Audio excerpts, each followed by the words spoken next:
Terceira lição. Senhoras e senhores, nem sempre é fácil dizer a verdade, mormente quando é mister ser conciso, e por isso vejo-me obrigado a corrigir uma inexatidão que cometi na última conferência. Dizia-lhes eu que quando posto de lado o hipnotismo, eu forçava os doentes a comunicarem o que lhes viesse à mente. Pois que saibam, apesar de tudo, aquilo que supunham ter esquecido, e a ideia que lhes brotasse havia de certamente conter em si o que se procurava, pude com efeito verificar que o primeiro pensamento surgido trazia o elemento desejado e se revelava como a continuação inadvertida da lembrança. Isto, porém, nem sempre é certo. Foi por amor à concisão que o apresentei com essa singeleza. Na realidade, só nas primeiras vezes aconteceu que, pela simples pressão da minha parte, exatamente o esquecido que buscávamos se apresentasse. Continuando a empregar o método, vinham pensamentos despropositados, que não poderiam ser o procurado, e que os próprios doentes repeliam como inexatos. Já não adiantava insistência e poder-se-ia de novo lamentar o abandono do hipnotismo. Neste estado de perplexidade, vali-me de um pressuposto cuja exatidão científica foi anos depois demonstrada pelo meu amigo Carl Gustav Jung, de Zurique, e seus discípulos. Devo afirmar que às vezes é muito útil ter um pressuposto. Eu tinha em alto conceito o rigor do determinismo dos processos mentais, e não podia crer que uma ideia concebida pelo doente com atenção concentrada fosse inteiramente espontânea, sem nenhuma relação com a representação psíquica esquecida e por nós procurada. Que não fosse idêntica a esta, explicava-se satisfatoriamente pela situação psicológica suposta. Duas forças antagônicas atuavam no doente. De um lado, o esforço refletido para trazer à consciência o que jazia deslembrado no inconsciente. De outro lado, a resistência, já nossa conhecida, impedindo a passagem para o consciente do elemento recalcado ou dos derivados deste. Se fosse igual a zero ou insignificante a resistência, o olvidado se tornaria consciente sem deformação. Podemos admitir que seja tanto maior a deformação do elemento procurado, quanto mais forte a resistência que o detiver. O pensamento que no doente vinha em lugar do desejado tinha origem idêntica à de um sintoma. Era uma nova substituição artificial e efêmera do recalcado, e tanto menos semelhante a ele quanto maior a deformação que tivesse de sofrer sob a influência da resistência. Ele devia mostrar, porém, certa parecência com o procurado, em virtude da sua natureza de sintoma. E desde que a resistência não fosse muito intensa, seria possível, partindo da ideia, lobrigar o oculto que se buscava. O pensamento devia comportar-se em relação ao elemento recalcado com uma alusão, como uma representação do mesmo por meio de palavras indiretas. Conhecemos no domínio da vida psíquica normal exemplos em que situações análogas às que admitimos produzem resultados semelhantes. É o caso do xiste. O problema da técnica psicanalítica forçou-me a estudar o mecanismo da formação das pilhérias. Quero expor-lhes apenas um destes exemplos, aliás, uma anedota da língua inglesa. Diz a anedota. Por uma série de empresas duvidosas, dois comerciantes tinham conseguido reunir grandes cabedais e esforçavam-se para penetrar na boa sociedade. Entre outros, pareceu-lhes um meio conveniente fazerem-se retratar pelo pintor mais notável e mais careiro da cidade, cujo quadro fosse um acontecimento. Numa grande reunião foram inaugurados os custosíssimos quadros, um ao lado do outro, e os dois proprietários conduziram até a parede o mais influente crítico de arte, a fim de obterem o valioso julgamento. O crítico examinou longamente o quadro, sacudiu a cabeça como se achasse falta de alguma coisa e perguntou apenas, indicando o espaço entre os dois quadros: Mas onde está o Redentor? Vejo que todos se riem da boa pilhéria. Penetramo-lhes agora a significação.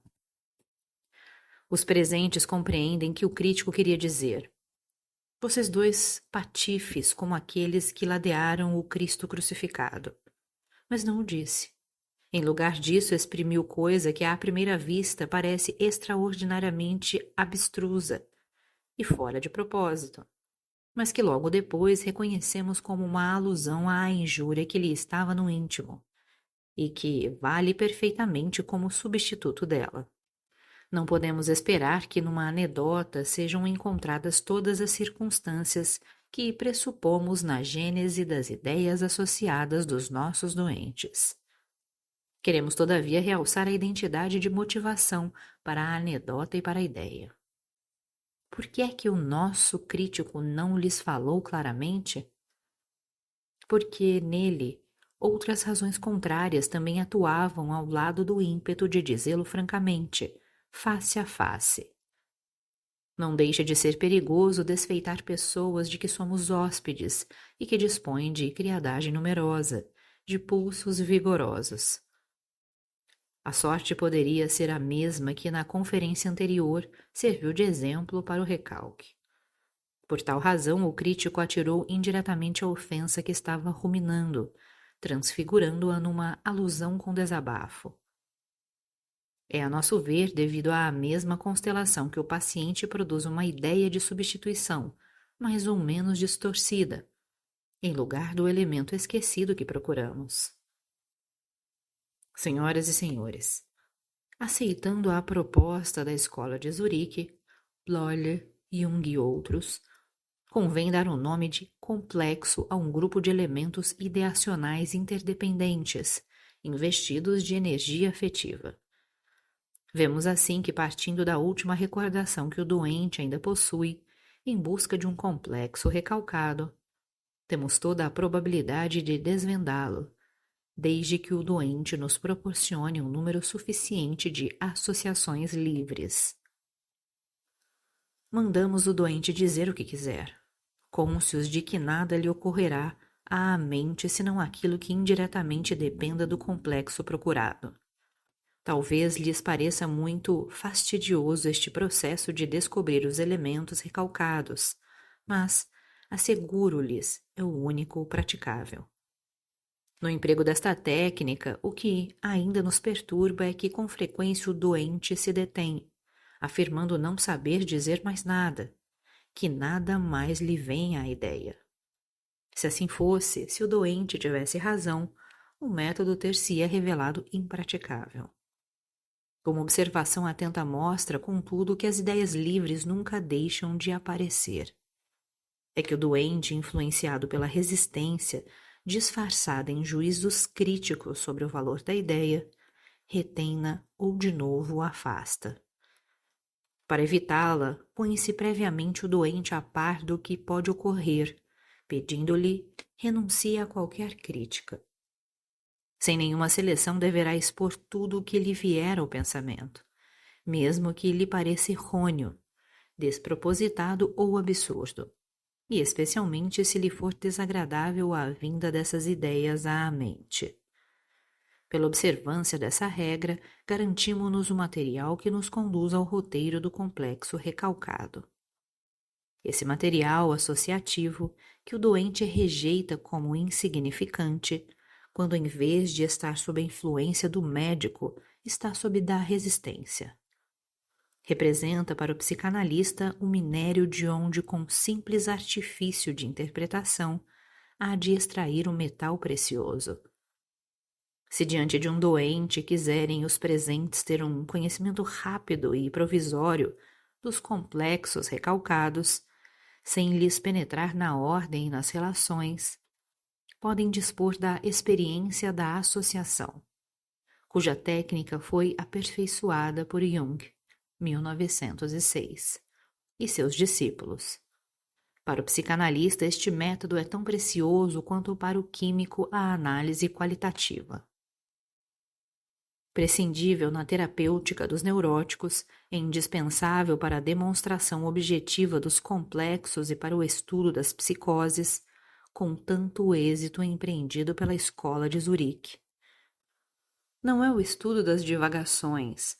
Quando o doente se sujeita às regras psicanalíticas, o único recurso técnico para a sondagem do inconsciente. Ao mesmo escopo servem dois outros processos: a interpretação de sonhos e o estudo dos lapsos e atos casuais. Confesso-lhes, prezados ouvintes, que estive longo tempo indeciso sobre se, em lugar desta rápida vista geral, sobre todo o domínio da psicanálise, não seria preferível expor-lhes minuciosamente a interpretação de sonhos. Motivo puramente subjetivo e aparentemente secundário me deteve.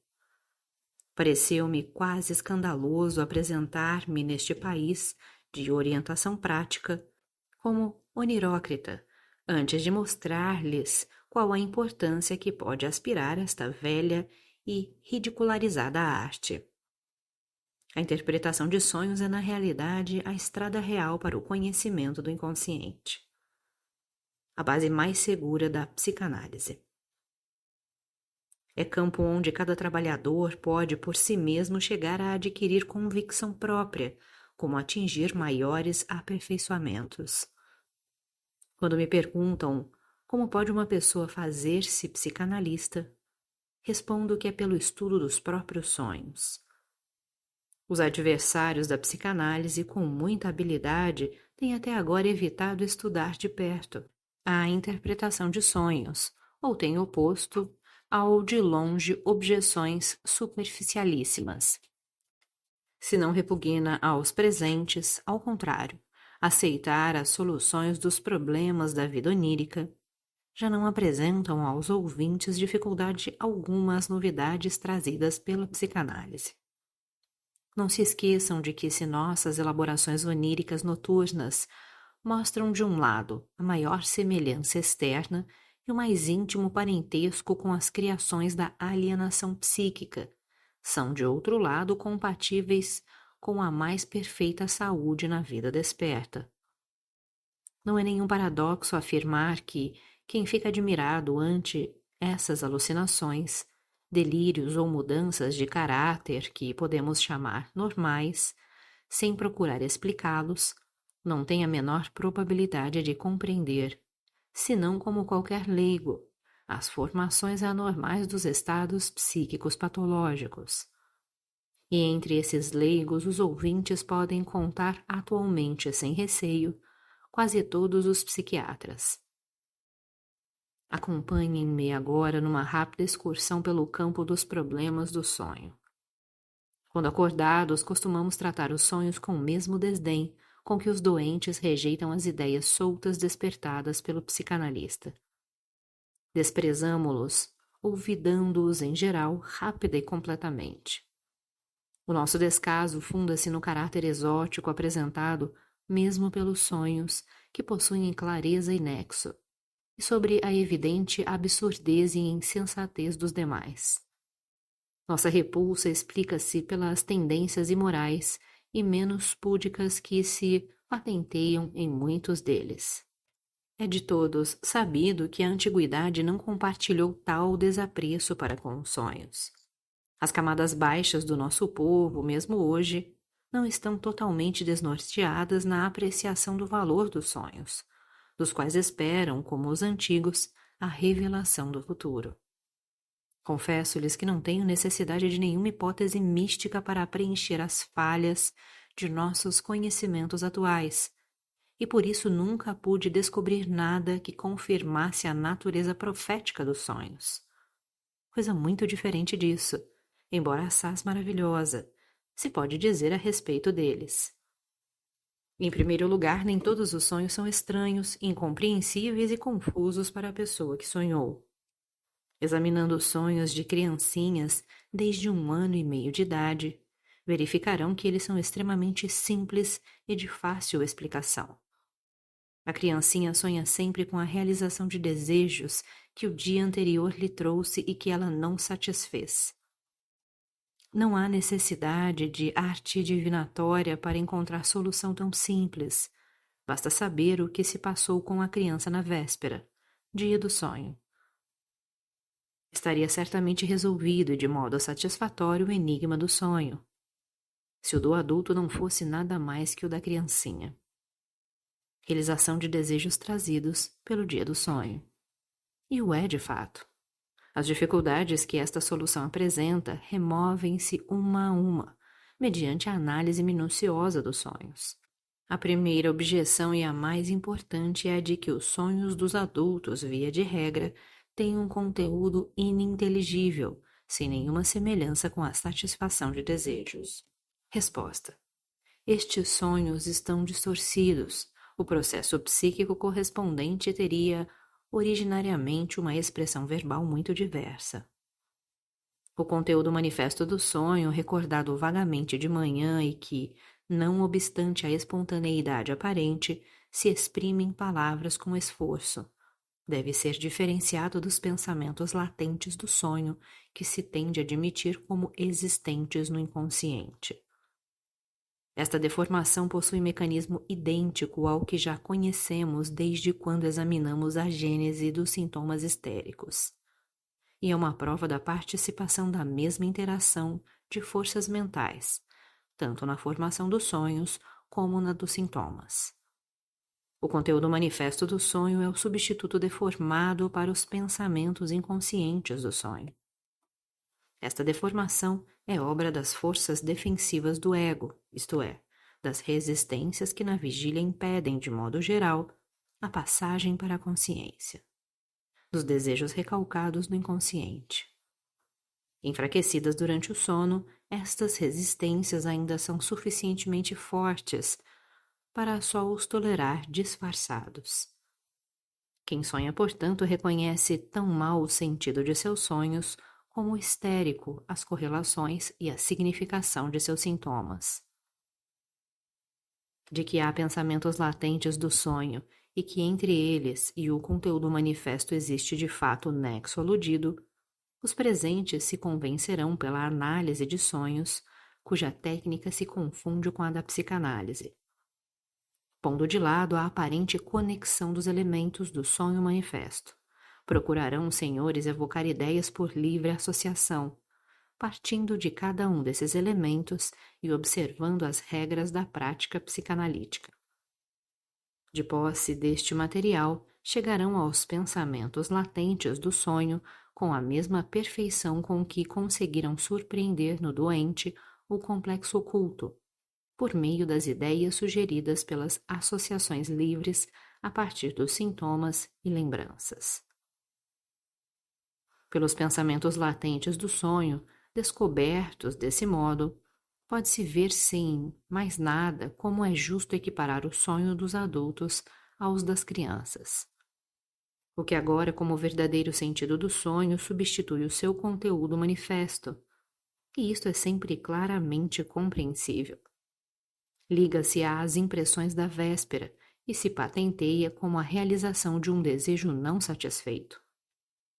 O sonho manifesto, que conhecem no adulto graças à recordação, pode então ser descrito como uma realização velada de desejos recalcados.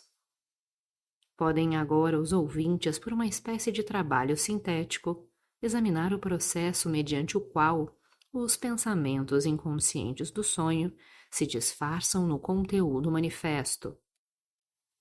Esse processo, que denominamos elaboração onírica, é digno de nosso maior interesse teórico, porque em nenhuma outra circunstância poderíamos estudar melhor do que nele os processos psíquicos, não suspeitados, que se passam no inconsciente, ou, mais exatamente, entre dois sistemas psíquicos distintos, como consciente e inconsciente. Entre tais processos psíquicos recentemente descobertos, ressaltam notavelmente o da condensação e o do deslocamento.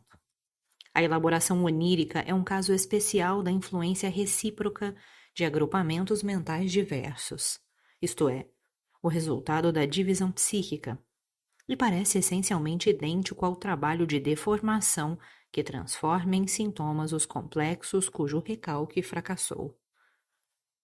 Pela análise dos sonhos, descobrirão os senhores ainda mais com surpresa, porém do modo mais convincente possível, o papel importantíssimo e nunca imaginado que os fatos e impressões da tenra infância exercem no desenvolvimento do homem.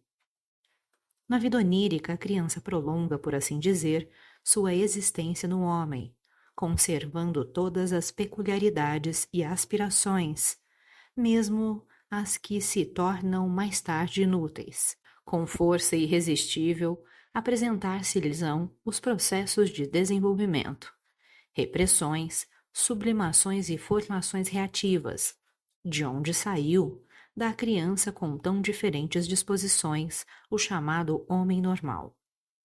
Esteio e em parte vítima da civilização tão penosamente alcançada. Quero ainda fazer notar que pela análise de sonhos também podemos descobrir que o inconsciente se serve, especialmente para a representação de complexos sexuais, de certo simbolismo, em parte variável individualmente e em parte tipicamente fixo, que parece coincidir com o que conjecturamos por detrás dos nossos mitos e lendas. Não seria impossível que essas últimas criações populares recebessem, portanto, do sonho a sua explicação. Impende-nos adverti-los finalmente de que não se deixem desorientar pela objeção de que aparecimento de pesadelos contradiz o nosso modo de entender o sonho como satisfação de desejos. Além de que é necessário interpretar os pesadelos antes de sobre eles poder firmar qualquer juízo. Pode dizer-se, de modo geral, que a angústia que os acompanha não depende assim tão simplesmente do conteúdo onírico, como muitos imaginam por ignorar as condições da angústia neurótica. A angústia é uma das reações do ego contra desejos recalcados violentos, e daí perfeitamente explicável a presença dela no sonho, quando a elaboração deste se pôs excessivamente a serviço da satisfação daqueles desejos recalcados. Como vem, o estudo dos sonhos já estaria em si justificado, pelo fato de que proporciona conclusões sobre coisas de que, por outros meios, dificilmente chegaríamos a ter noção. Foi todavia no decorrer do tratamento psicanalítico dos neuróticos que chegamos até ele. Pelo que até agora dissemos, podem compreender facilmente que a interpretação de sonhos, quando não a estorvam em excesso às resistências do doente, leva ao conhecimento dos desejos ocultos e recalcados, bem como dos exemplos entretidos por este. Posso agora tratar do terceiro grupo de fenômenos psíquicos, cujo estudo se tornou o recurso técnico da psicanálise. Os fenômenos em questão são as pequenas falhas comuns aos indivíduos normais e aos neuróticos, fatos aos quais não costumamos ligar importância.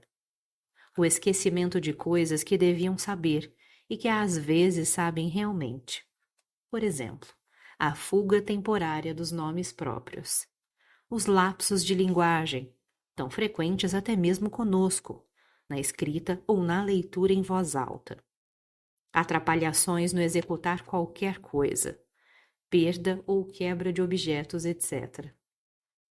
Bagatelas cujo determinismo psicológico de ordinário não se cuida, que passam sem reparo como casualidades, como resultado de distrações, desatenções e outras condições semelhantes.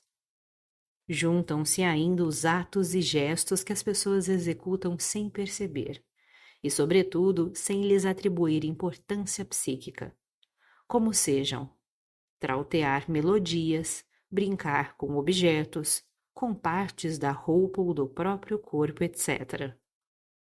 Essas coisinhas, os atos falhos, como sintomáticos e fortuitos, não são assim tão destituídas de valor como por uma espécie de acordo tácito e hábito admitir. São extraordinariamente significativas e quase sempre de interpretação fácil e segura, tendo-se em vista a situação em que ocorrem. Verifica-se que mais uma vez exprimem impulsos e intenções que devem ficar ocultos à própria consciência, ou emanam justamente dos desejos recalcados e dos complexos, que, como já sabemos, são criadores dos sintomas e formadores dos sonhos. Fazem jus à mesma consideração que os sintomas, e o seu exame, tanto quanto o dos sonhos, pode levar ao descobrimento da parte oculta da mente. Por elas, o homem trai, em regra, os mais íntimos segredos.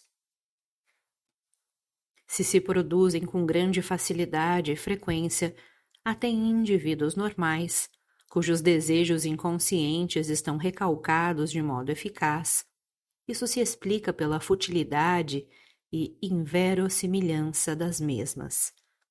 São, porém, do mais alto valor teórico, testemunham a existência do recalque e da substituição, mesmo na saúde perfeita. Notarão desde logo que o psicanalista se distingue pela rigorosa fé no determinismo da vida psíquica. Para ele não existe nada insignificante, arbitrário ou casual nas manifestações psíquicas.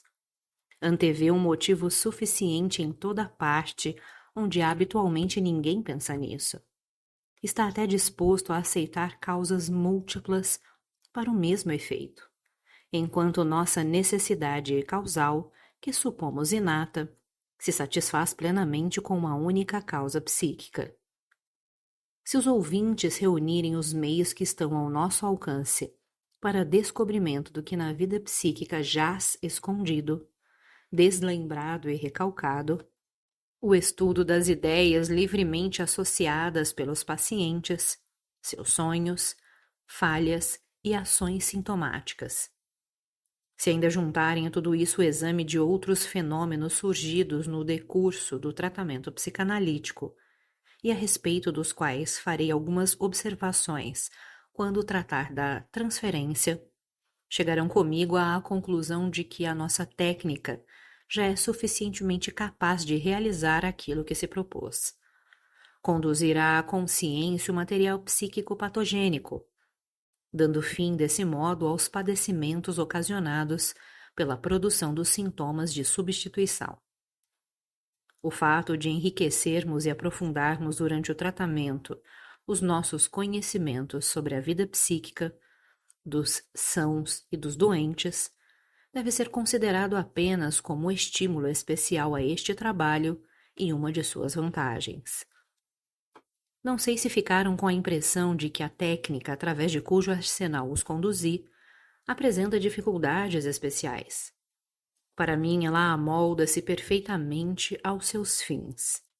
Mas não é menos certo também que não constitui prenda inata. Tem de ser aprendida, como a histológica ou a cirúrgica. Talvez se espantem em saber que na Europa houve uma série de juízos relativos à psicanálise expendidos por pessoas jejunas a respeito desta técnica, que elas não exercitam, as quais pessoas ainda por ironia nos exigem e lhes demonstraremos a exatidão de nossos resultados. No meio de tais opositores encontram-se, sem dúvida, homens familiarizados com o raciocínio científico em outras matérias, incapazes de contestar, por exemplo, o resultado de um exame microscópico, só porque não o podem confirmar pela inspeção do preparado anatômico com a vista desarmada, e que não emitiriam parecer algum antes de minuciosa observação ao microscópio. Mas, no tocante à psicanálise, as circunstâncias são realmente desfavoráveis a um imediato assentimento. Quer a psicanálise tornar conscientemente reconhecido aquilo que está recalcado na vida psíquica, e todo aquele que julga é homem com as mesmas repressões, mantidas talvez à custa de penosos sacrifícios. Neles devem levantar-se, pois, as mesmas resistências, como nos doentes, e estas se revestem facilmente das roupagens da impugnação intelectual, suscitando argumentos semelhantes aos que desfazemos nos doentes com a regra psicanalítica fundamental. Como nos doentes, podemos reconhecer em nossos adversários notável influxo afetivo na faculdade de julgamento, com prejuízo desta. O orgulho da consciência que chega, por exemplo, a desprezar os sonhos, pertence ao forte aparelhamento disposto em nós, de modo geral, contra a inversão dos complexos inconscientes. Esta é a razão por que tão dificultoso é como vencer os homens da realidade do inconsciente e dar-lhes a conhecer qualquer novidade em contradição com o seu conhecimento consciente. Você está ouvindo o canal Eu Ouvi Aquele Livro.